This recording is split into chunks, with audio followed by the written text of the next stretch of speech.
My parents screamed at me like I was some kind of dirt. "You're uneducated trash, get out, you lowlife," my dad yelled. And I didn't argue. I'd already made $17 million, so I just said, okay, and walked away, straight to my beach house in Florida. I'm Ethan Brooks. I'm 32. And yeah, my own father looked me in the eye, called me a lowlife, and kicked me out of his house. This happened right after I'd paid off his entire stack of medical bills and had been secretly covering the costs of his high-end country club lifestyle. Before I tell you how I ended up finally free on the shores of the Florida Keys, do me a favor, drop a comment and let me know where you're tuning in from. It always amazes me how far stories like this can travel. The breaking point? It came during one of those unbearable family dinners. You know the kind, where everyone smiles too much, says too little, and the tension in the room is thick enough to cut with a steak knife. My brother, Nathan, had just gotten a small promotion at his accounting job. Nothing big, just a title bump. But my parents, Robert and Cynthia, used it as an excuse to throw this over-the-top party, not to celebrate Nathan, really, but to show off to their friends, the Collins. Classic move. For a while, the only sound at the table was silverware clinking against plates, a nervous rhythm. My mom, already tipsy from her third glass of wine, was talking way too loud, soaking up all the attention like always. Dad sat at the head of the table, stone-faced, just nodding along like a background actor in her performance. I figured I'd try to keep things genuine, so I leaned over and gave Nathan some advice, real advice, about leading a team, something I've learned running a business with more than 100 employees. Big mistake. My mom let out this sharp, mocking laugh. "Oh, Ethan," she said, all saccharine and smug, "I don't think Nathan needs business tips from someone who just got lucky online." I felt that old, familiar burn rising up the back of my neck. Still, I kept my cool. "Actually, Mom," I said calmly, "my company's on track to pull in $17 million this year. I'd say that's more than just luck." And then, it happened. The blank mask on my dad's face didn't just slip. It completely broke. He slammed his hand down on the table so hard the wine glasses jumped. I'd only ever seen him look vaguely proud or quietly disappointed. But now, his face twisted into something unrecognizable. Rage. "We've all been pretending long enough," he roared, his voice cutting through the silence like a whip. He jabbed a trembling finger in my direction. "Get out of our lives, you lowlife." Everything slowed down. The Collins sat frozen in shock. Nathan stared at his plate like it might save him. Even my mom looked stunned, like she hadn't seen that outburst coming. Me? I felt this cold clarity settle over me. And for the first time in my life, I smiled. It wasn't joyful, it was freeing. I stood up slowly, folded my napkin, and set it down. I looked right at my dad, really looked, and simply said, "Okay." Then I turned to my wife, Julia. The only person in that room who had always stood by me. I reached out my hand, and she took it without hesitation. Her grip was steady, strong. We walked out of that dining room, out of that house. And as the door clicked shut behind us, I knew that wasn't just the end of a dinner party. That was the end of a chapter I'd been stuck in for far too long. And for once, I was ready. But if you really want to understand why I smiled when my dad called me a lowlife, you need to know the 20 years that led up to that moment. You need to understand what truly held value in my family. It was never money. It was approval. And that kind of currency. I was always flat broke. It all started when I was a teenager, the odd one out.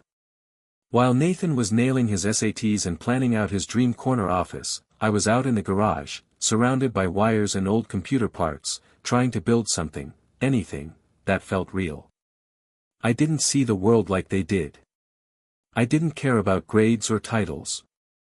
I saw gaps, problems waiting for solutions. I saw the internet not as a toy but as a tool, something powerful and untapped.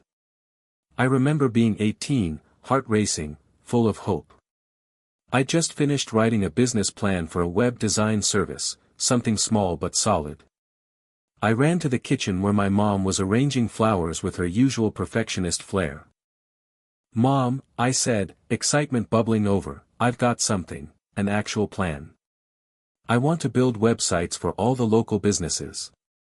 They're stuck in the 90s, and I could really help them."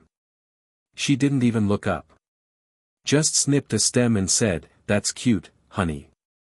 Now, about your college applications, the Ohio State deadline is next week. Your father and I really think." "I don't want to go to college, Mom," I said, the words tasting like guilt in my mouth. "I want to build this." She finally looked up at me, and a sigh slipped past her lips, a sound I knew all too well. It was that familiar sigh of disappointment. "Ethan, be realistic," she said. "People like us go to school, get our degrees, find steady jobs with benefits. This little thing you're doing, it's fine for now, but eventually, you need to grow up." That little hobby, that's all it ever was to them. Nathan got accepted into a top-tier university, and my parents practically rolled out the red carpet for him. Their pride in him was unmistakable.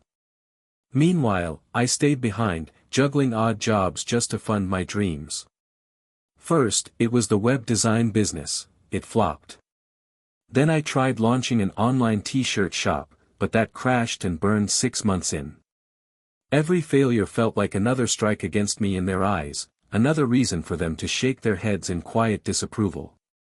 I even had to sell my old beat-up Mustang, my one treasured possession, just to cover the costs of that failed t-shirt gig. The same week, I overheard my mom chatting with Mrs. Whitman, the neighbor, over the backyard fence. "Oh, Nathan is doing so well," she said, her voice soaked in pride. "He made the dean's list again. As for Ethan, well, he's still figuring things out."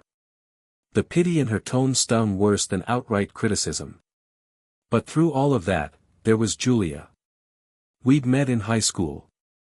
She wasn't one of the popular girls, but she was sharp, thoughtful, and had this spark in her eyes that saw something in me, even when I couldn't see it in myself. After I sold my car and hit rock bottom, feeling like a total screw-up, she showed up at my door. She didn't lecture me. "No, I told you so," or "maybe you should have listened to your folks." She just handed me a box. Inside was a brand new laptop. "I sold some of my old textbooks," she said with a little shrug, like it was no big deal. "That junker you were using isn't gonna cut it. Get back to work." She believed in me, pure and simple. And that belief, it became my fuel when I had nothing left in the tank. Night after night, I sat bathed in the blue light of that screen, teaching myself everything I could: coding, digital marketing, SEO, the behind-the-scenes magic of the online world. Eventually, I launched a small consulting business, Momentum Digital. My first few clients were local, a bakery and a hardware store. I charged next to nothing, just enough to build up my portfolio. And bit by bit, things started to click. The bakery's online orders tripled. The hardware store started pulling in customers from towns 2 or 3 over. Word got around. By the time I hit 25, Momentum Digital was no longer just a side gig, it was a legit company. I had a modest office, a few employees, and a growing list of clients that kept coming back. I thought that kind of success would finally be enough. I really believed that making it would change how they saw me. Turns out, I couldn't have been more wrong. I realized just how little my accomplishments meant to them when I bought my first house. It wasn't anything fancy, just a cozy 3-bedroom in a decent neighborhood. I'd saved every dime, scraping together enough to cover it all myself.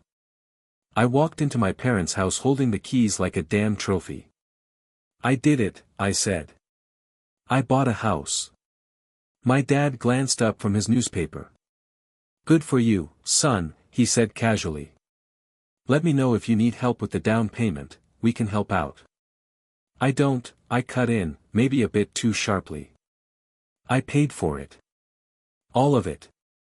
His expression didn't shift to pride, it shifted to confusion, like I was speaking a language he didn't understand. Cynthia, more direct as always, chimed in. Well, I hope you had it properly inspected. A house isn't like one of your little internet side projects, Ethan. You can't just shut it down. With every step I climbed, that gap between us didn't close, it only got wider. And the success I thought would bridge that distance just kept deepening the divide. A few years later, Nathan earned his master's degree, and racked up around $62,000 in student debt along the way. He wouldn't stop griping about it, how the debt was crushing him. One night, while we were on the phone, I'd had enough. What's the total? I asked him.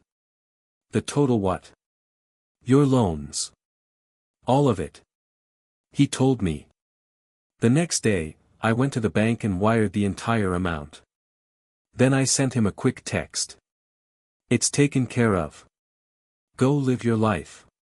He called me, completely floored. Ethan, I don't even know what to say. You don't have to say anything, I told him. You're my brother. But as he kept stumbling through his thank yous, something in his voice shifted. Man, I can't believe it, 62 grand is just pocket change to you now, huh, he said. Thanks, I guess. Making money online must be pretty easy. There it was. That subtle jab. That little twist of the knife. Like what I did wasn't real. Like my success didn't come with the same sweat, risk, and sacrifice as his real career. Even a gift, freely given, came back to me wrapped in condescension. But none of it compared to what happened with my dad just a year later.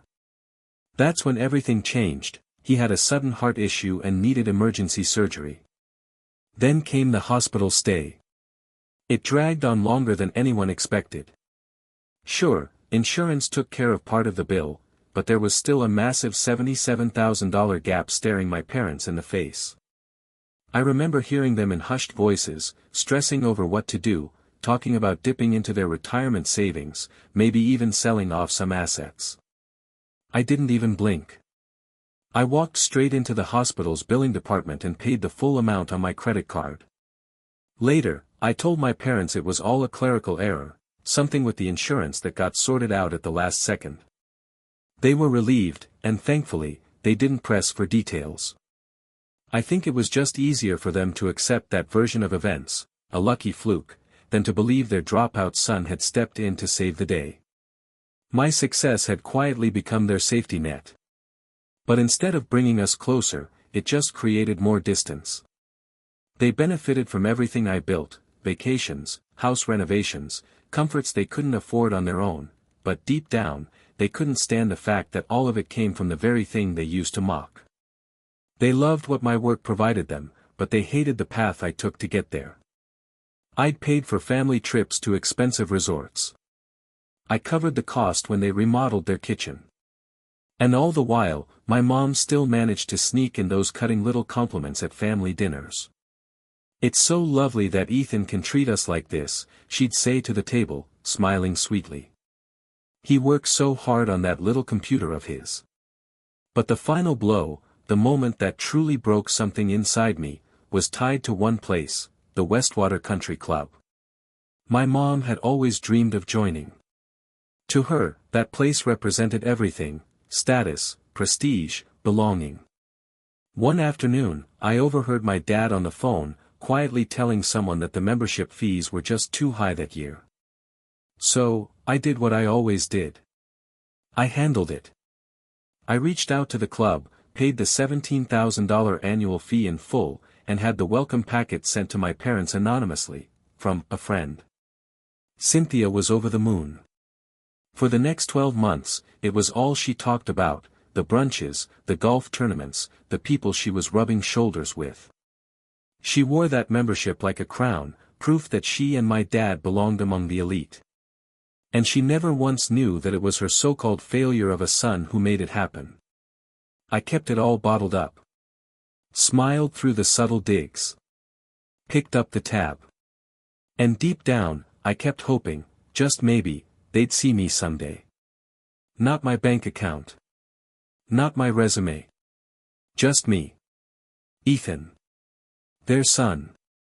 Later, speeding away from their house in the dark, silence filled the car like fog. Years of weight hanging in the air between us. Julia reached over and gently placed her hand on my knee.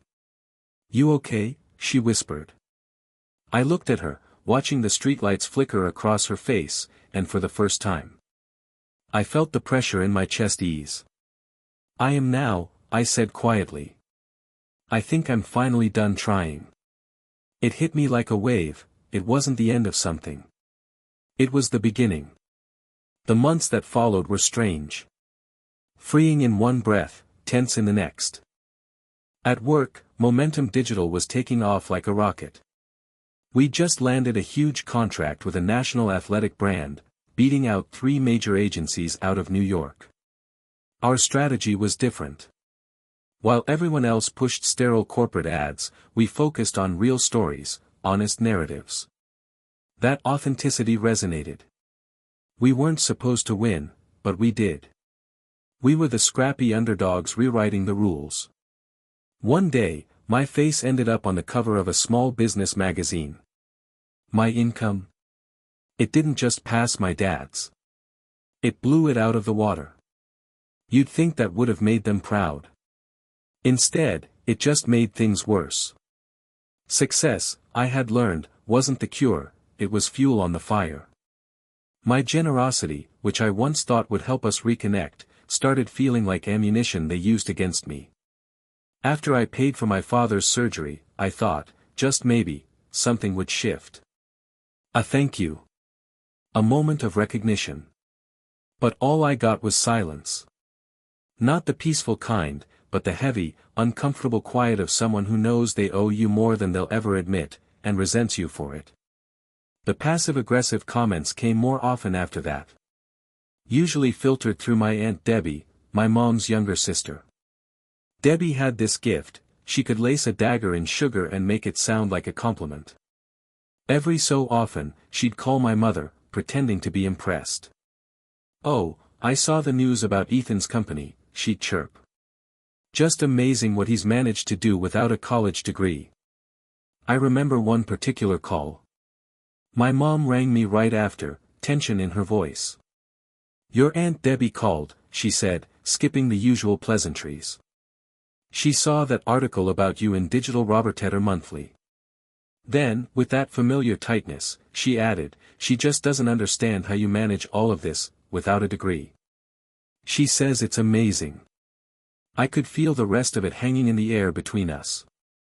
Not amazing as in impressive. Amazing as in lucky. As in, a fluke. As in, embarrassing.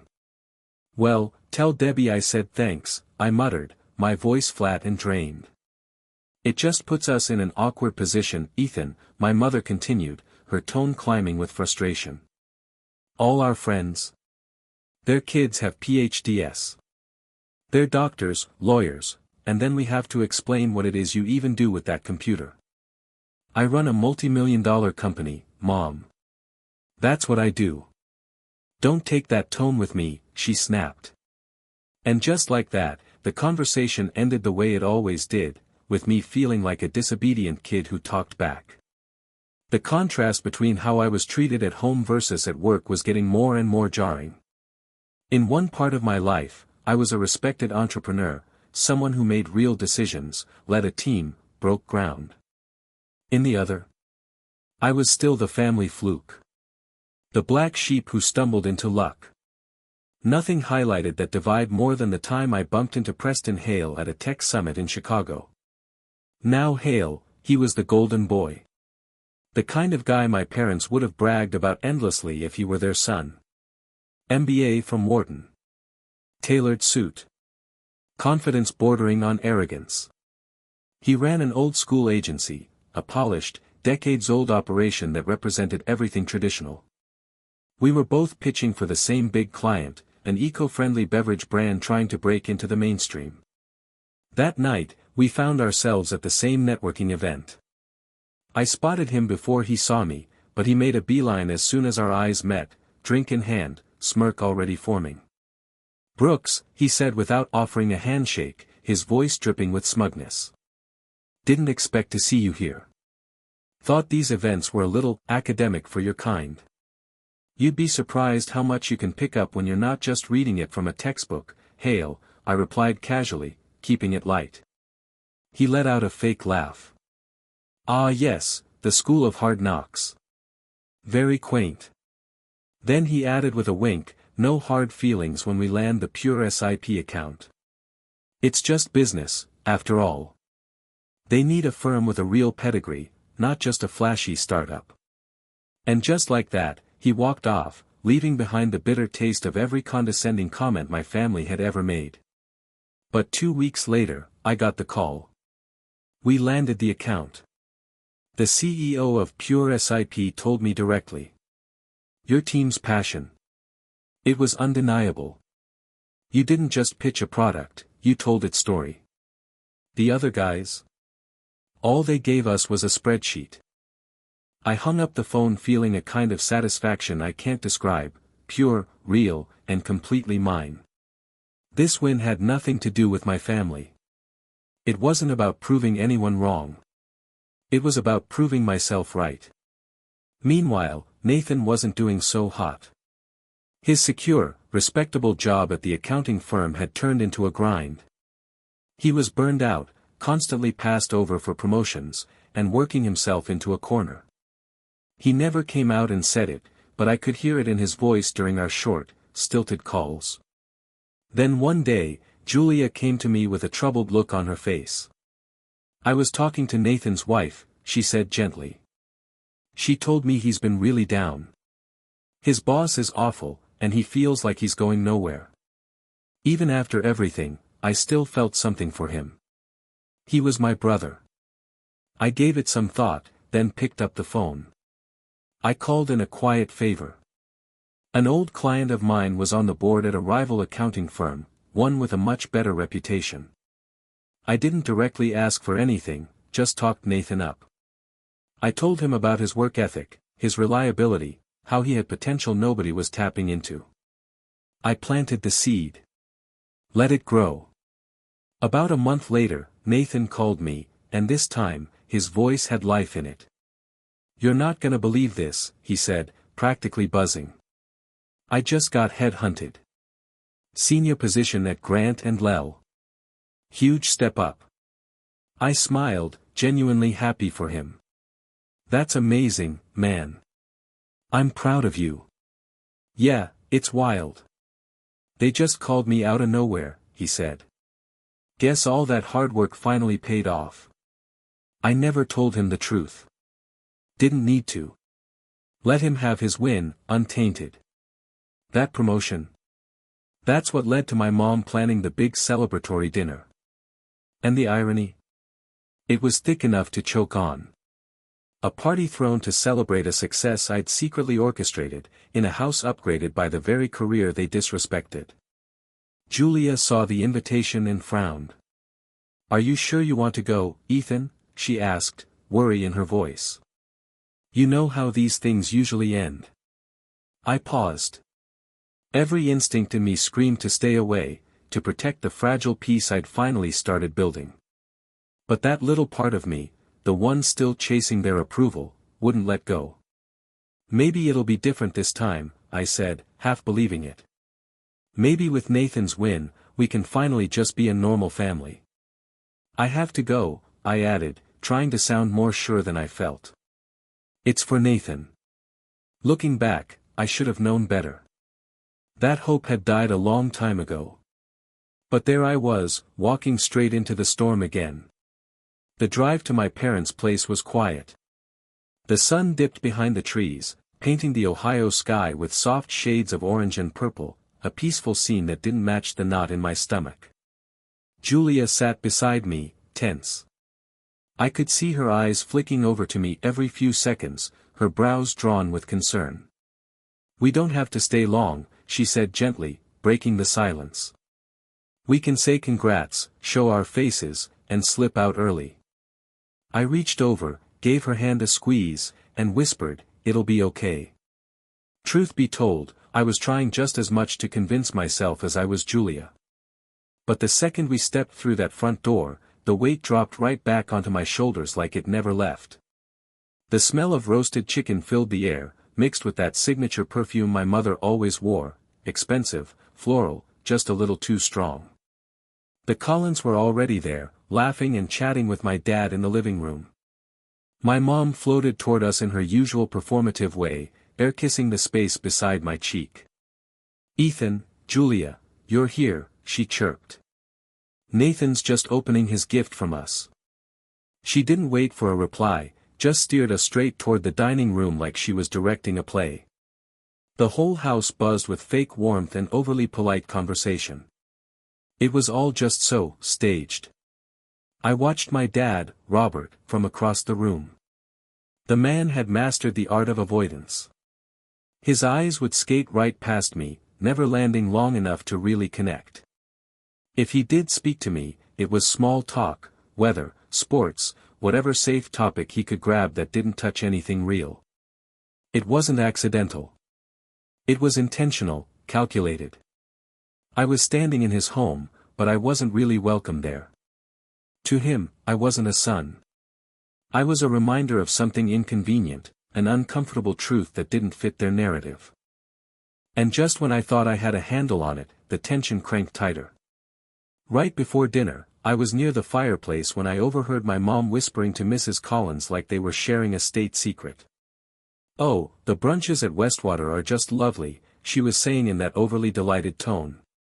"Robert and I have met the most fascinating people. There's the CEO of that big manufacturing company, even a state senator. It's just a different caliber of person, you know." Mrs. Collins nodded, her eyes wide, practically dazzled. I felt my jaw clench tight. That different caliber of person she was gushing about.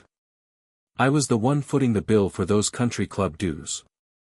I was the one funding the very world she used to showcase her imaginary social climb. The hypocrisy hit me like a slap.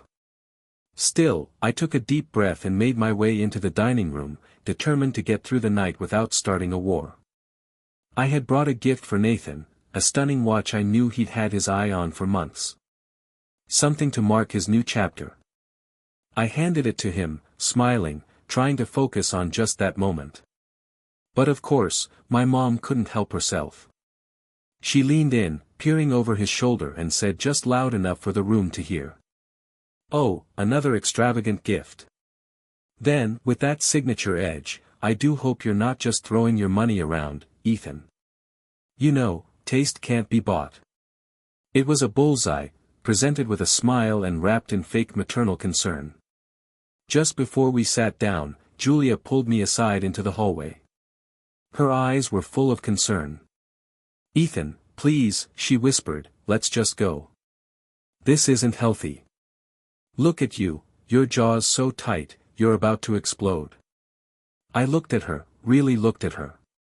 At the way she loved me enough to care even when I was too stubborn to care for myself. And she was right.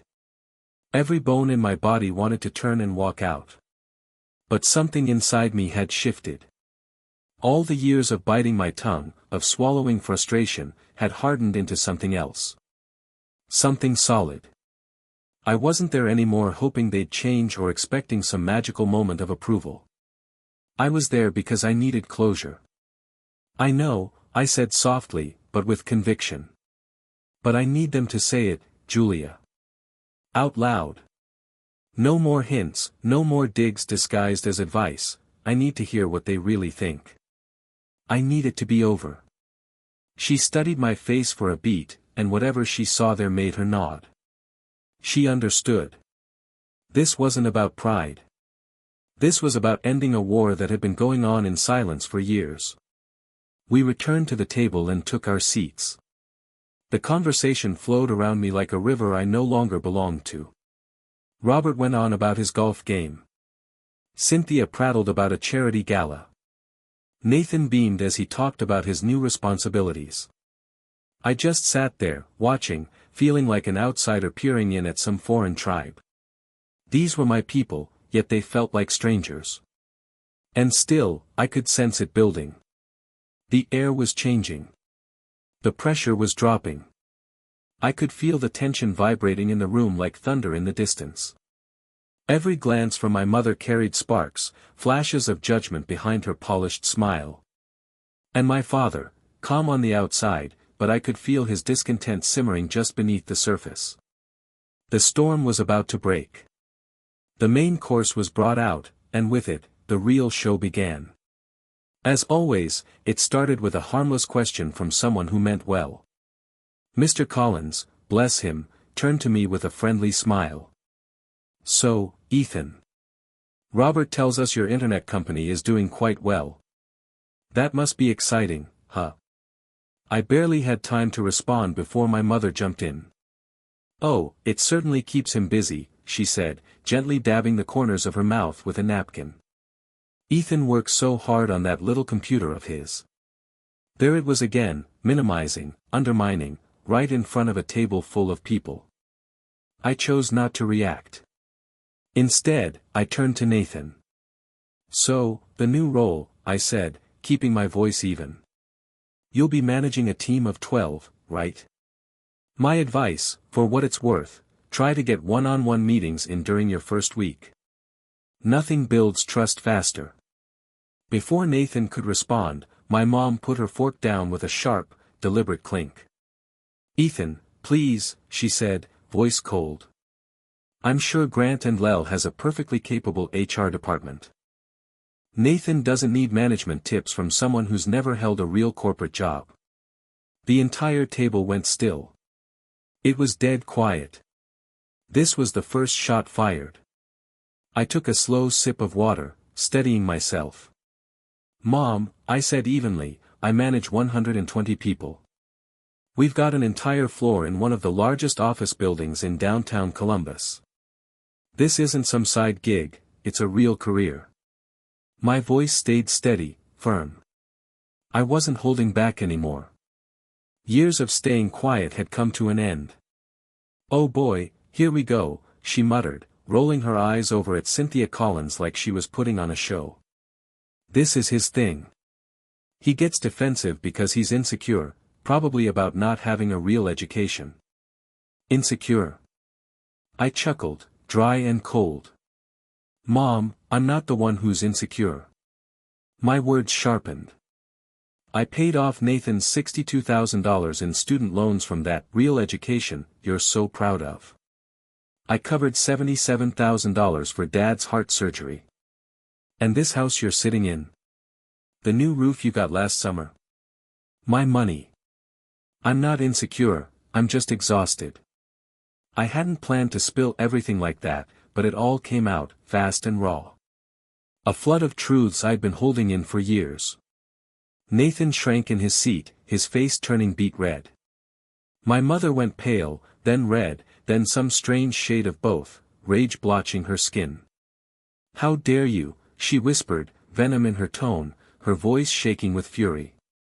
"How dare you wave your money around like that? You think throwing cash at us buys our respect? We don't want your filthy money."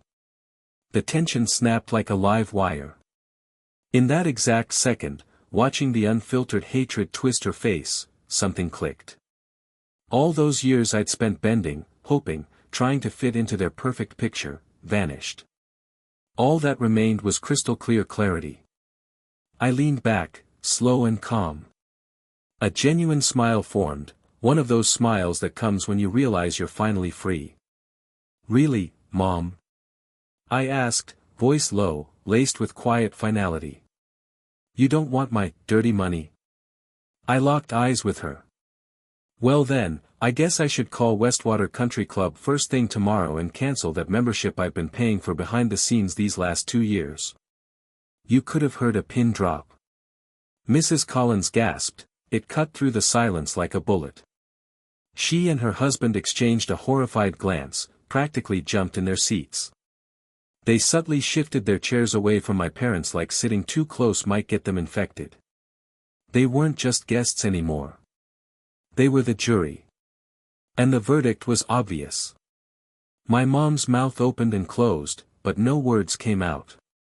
She looked like a fish out of water. Her whole social identity, her precious image, had just been crushed, right in front of the people she spent her life trying to impress. I glanced at my father, still silent at the head of the table. He looked like a storm ready to burst. I half expected him to step in, play the peacemaker like he always pretended to be. But I misread him. Being exposed like that, having it laid bare that his lifestyle was bankrolled by the very son he spent years belittling, was more than he could handle. The mask he wore didn't just crack. It shattered. He stood so fast the chair screeched against the hardwood. His face was flushed a deep, dangerous purple, a vein twitching near his temple. He wasn't looking at Mom. Or the Collins. His fury was focused entirely on me. He jabbed a trembling finger in my direction, his whole body shaking. "Enough pretending," he bellowed, his voice raw, ugly, filling every inch of that room. "Get out of our lives, you lowlife." That word, lowlife, hit like a slap. It was everything he had ever thought about me, now said out loud in front of an audience. But I didn't react. No flinch. No comeback. Just a slow nod. This was it, the moment Julia and I had talked about. The moment we both knew was coming. I stood up, calm as ever, and laid my napkin next to my untouched dinner plate. Then I turned to face the man I no longer recognized, my own father, red-faced and trembling. "Okay," I said. Quiet. Measured. But it was the most powerful word I'd ever spoken. I reached for Julia's hand. She was already standing, her eyes fierce and full of fire. She grabbed my hand tight, a steadying force in the chaos. We walked away from the table. No need to look back. That scene would be burned in my memory forever. My mom frozen, horrified. Nathan staring at his hands like they might give him answers. The Collins wishing they could disappear. And my dad, shaking, raging, a king who had just set fire to his own castle. At the front door, my mom's voice finally returned, shrill and panicked. "You're turning everyone against us," she screamed from the dining room. "This is all your fault." I paused, hand on the doorknob, and turned slightly, just enough to speak to the hallway, not her. "No, Mom. This mess, you made it," I said. Then we stepped out into the cool night, leaving behind the wreckage of whatever was left of our family. The door clicked shut behind us, and for the first time, I tasted something sharp and beautiful, freedom. Real freedom. The drive home was a blur, just headlights, quiet, and a strange sense of peace. The car felt like a safe little pod shielding us from the fallout of the emotional bomb we'd just dropped. Julia had both hands clamped on the steering wheel, her knuckles pale. I just stared out the window, watching the familiar Ohio streets slide by like scenes from a movie I wasn't part of anymore. You'd think I'd feel shattered, furious, maybe even gutted. But what I felt, more than anything else, was calm. Strangely calm. Like something had finally settled in me. The war was over. I didn't walk away with a trophy or applause, but I walked away alive. I'd made it through. I left that table battered, sure, but whole. And they could keep the ruins. When we got home, that strange silence followed us in. We moved through the rooms of the house I bought with my own money, filled with furniture and memories I built. And for the first time, it truly felt like mine. I didn't have to justify it to anyone anymore. It wasn't some symbol of rebellion or success. It was just home. Julia finally broke the silence. "What now?" she asked softly, standing in the dim light of our living room. I looked at her and said, "Florida." It wasn't a question. It was the answer. We had a little beach house down in the Keys. Originally just a vacation spot, a place to unwind. But now it felt like a place to heal. "We're going to Florida," I said. "Maybe for good." She gave me a slow, bittersweet smile. "I'll start packing." The next few days could have been a case study in how toxic families operate. The first phone call came 2 days after that dinner. It was my mother. Her name on the screen made my stomach twist like it used to when I was a kid. Pure reflex. I didn't answer. Let it go to voicemail. Her message was long, tearful, and completely off the mark. No apology. Just a guilt-laced rant. "I can't believe you've done this to our family, Ethan," she cried. "The Collins won't even speak to us. You embarrassed us, you embarrassed your father. After everything we've done for you, you need to fix this. Delete." I didn't even listen to the whole thing. That language? I didn't speak it anymore. The next day, Dad called. I almost ignored him too, but something in me wanted to hear it. "Ethan," he barked, his voice rough and clipped. None of that explosive rage from before, just cold authority, like I still owed him something. No greeting. No, "How are you?" "Your mother's a wreck," he said, like that was my responsibility. "You need to call her. And the Collins. Straighten this out. It's gone on long enough. You have to fix this." I couldn't believe it. After everything, after kicking me out, calling me a lowlife, they still expected me to sweep it all under the rug and make it better for them? That's when something inside me snapped for good. The last chain broke. "No," I said. Quiet. But heavy. Silence on the other end. "What did you say?" he asked, like he couldn't believe his ears. I said no, I repeated, louder now. "I'm not cleaning up this mess. You and Mom created it. You can figure it out yourselves. I'm done trying, done paying, and done being your emotional punching bag.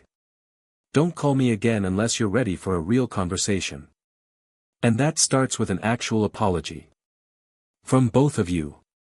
He tried to say something, sputtering, searching for control, but I wasn't sticking around to hear it.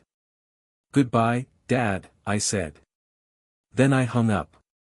And finally, I did what I should have done a long time ago. I blocked his number. Then I blocked my mother's too. And you know what? The silence that followed? It was beautiful. Clean. Peaceful. It was the sound of my life finally belonging to me. Julia and I booked 2 one-way tickets to Florida. We packed up the essentials, made arrangements to ship the rest, and let a few close friends know we were moving. No dramatic goodbyes. No grand announcements. We just left. At the airport, right before boarding, my phone buzzed. A number I didn't recognize. I almost let it ring through, but something told me to answer. "Hello. Ethan, it's me. Nathan." His voice was quiet, cautious. I just wanted to say I'm sorry." I stayed quiet, not sure what to say. "I should have said something at dinner," he continued, voice cracking a little. I just froze. But what they did, what Dad said, it was wrong. "I know you've done a lot. For us. For me. I was an idiot not to see it." That was probably the most honest thing he'd ever said to me. No, it wasn't a perfect apology. But it was real. It was something. "Thank you, Nathan," I said. And I meant it. "That means a lot." "Where are you?" he asked. I looked out the terminal window at the blazing Florida sun. "Getting on a plane," I said. "Headed somewhere warm. I'll call you when we land." We hung up, and as the plane lifted off, carrying us away from the gray skies of Ohio, I felt the last bit of weight slide off my shoulders. I was headed toward the sun. Toward something new. Something that was finally mine. The storm had passed. And now, I was ready to see what could grow in the calm that followed. 6 months passed. 6 months of sea breeze, sunshine, and quiet. Florida wasn't just a change in scenery. It was a whole new way of being. That pressure I didn't even know I'd been living under, my family's expectations, the constant judgment, it was gone. Like fog that finally cleared. I could finally breathe again. Julia and I had found our groove. Each morning started the same, coffee on the deck, watching the turquoise waves roll in and pelicans dive for breakfast. Not long after, I launched a brand new headquarters for Momentum Digital in a sleek, modern high-rise in the heart of Miami. The change lit a fire under the whole company. We started attracting a wave of fresh, creative minds, drawn in by the energy and vision we were putting out. We were on the rise. I was on the rise. Things were good, better than good. I had reconnected with Nathan. Our conversations still had a bit of stiffness to them, but the old bitterness had faded. In its place was something fragile but real, a mutual respect starting to take shape. He told me things back home were rough. My parents had been forced to face the truth about their finances. The country club. Gone. The wild spending. Done. They were living within their means for the first time in forever, and they were absolutely miserable. Then one day, I got a call from Nathan, his voice low and urgent. "They're coming," he said. "What do you mean, they're coming?" "Mom and Dad. They booked a flight to Florida. They want to talk. They don't have my number. They don't know where I live," I said, feeling a cold knot tighten in my stomach. "They got it from me," he admitted quietly. "I'm sorry, Ethan." Mom was crying. "Dad. I don't know," he just looked tired. Really tired. "They swear they just want to make things right." For a second, I was furious. Then I let out a long sigh. I understood. Parental guilt is a powerful machine, and I knew exactly how it worked. "It's all right, Nathan. Let them come." A week later, they arrived. But something happened before they even got to the house, something that flipped the whole situation upside down. That afternoon, I was at a waterfront restaurant, having lunch with an important client, Mr. Ramirez, the CEO of a major national hotel chain. We were deep in talks. He was in his 60s, a giant in his field, a man who instantly commanded a room.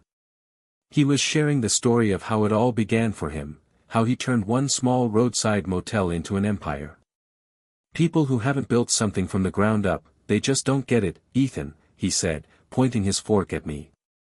"They see the end result, but they don't see the sleepless nights. The risk.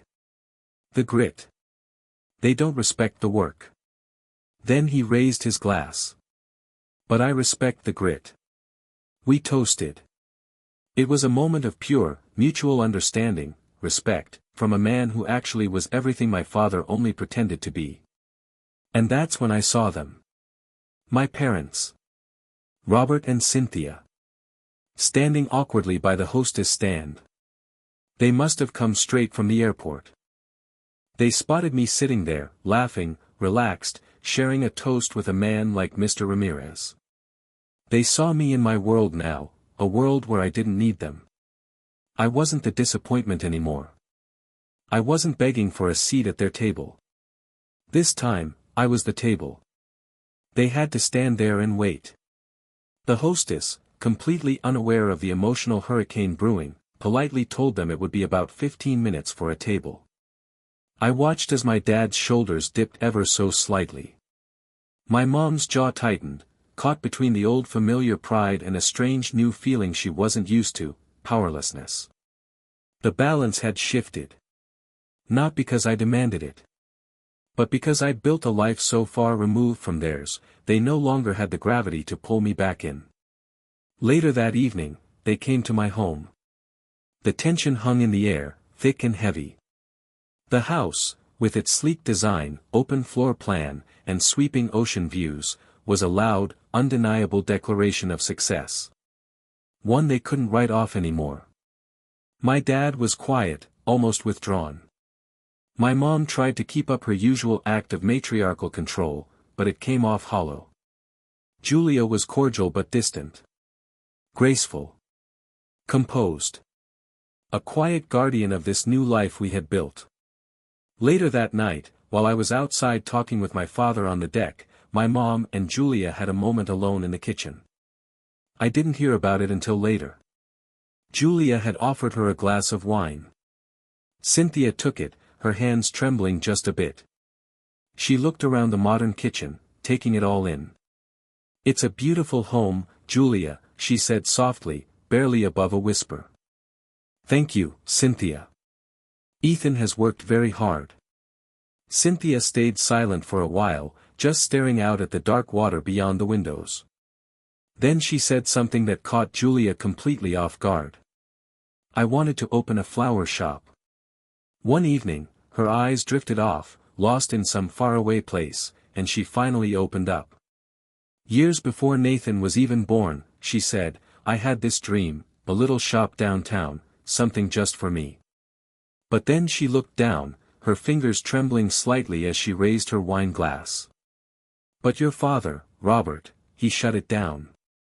Said it wasn't a smart path. Said a woman's place was in the home."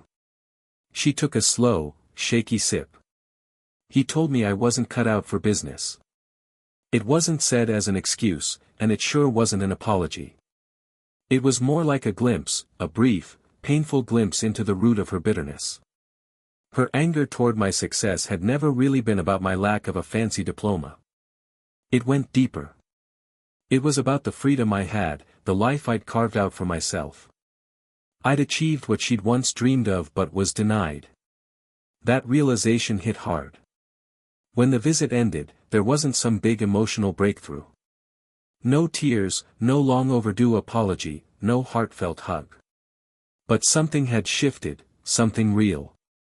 I saw it clearly for the first time. They weren't the ones building my world anymore.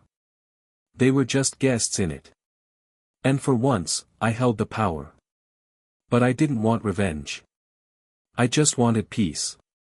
The next morning, I stood out on the deck with a hot cup of coffee in my hands, watching the sun creep up over the Atlantic. The water stretched out endlessly, shimmering in soft blue light. It was quiet. Still. Then Julia came up behind me, slipped her arms around my waist, and rested her head on my back. "You okay?" she asked. Same words she'd asked 6 months ago in the car, when everything felt so heavy. But this time, the answer felt different, deeper. It wasn't just that I was coping anymore. I felt whole. "I'm better than okay," I told her, leaning into her warmth. "I'm good." That talk with my parents hadn't gone the way I'd imagined. My dad managed to mumble something like, maybe I was a bit too harsh. My mom said, "We miss you," and her voice even cracked a little. That was their version of trying. And deep down, I knew that was all they had to give. Our relationship wouldn't ever become what I'd once hoped for, not the open, close bond one craved as a kid. What we had now would be something else. Something with guardrails, loving them from a distance, with boundaries in place. And weirdly enough, I was okay with that. I didn't need their validation anymore. That approval I used to chase so desperately. I'd found it elsewhere. I found it in the respect of men like Mr. Ramirez. I saw it in the loyalty and talent of my team. I felt it in the steady, unshakable love Julia gave me every single day. But most importantly, I found it in myself.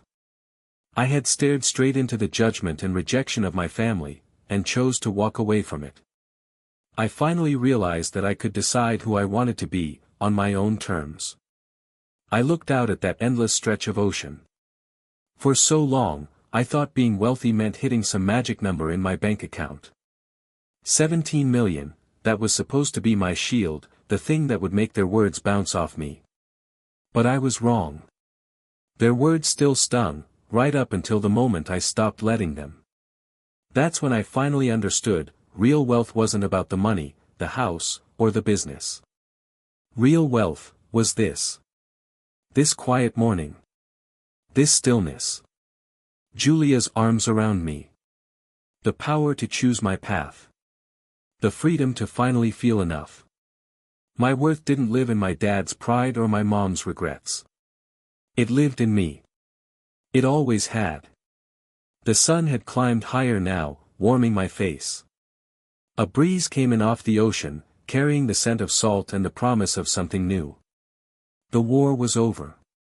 The fight was behind me.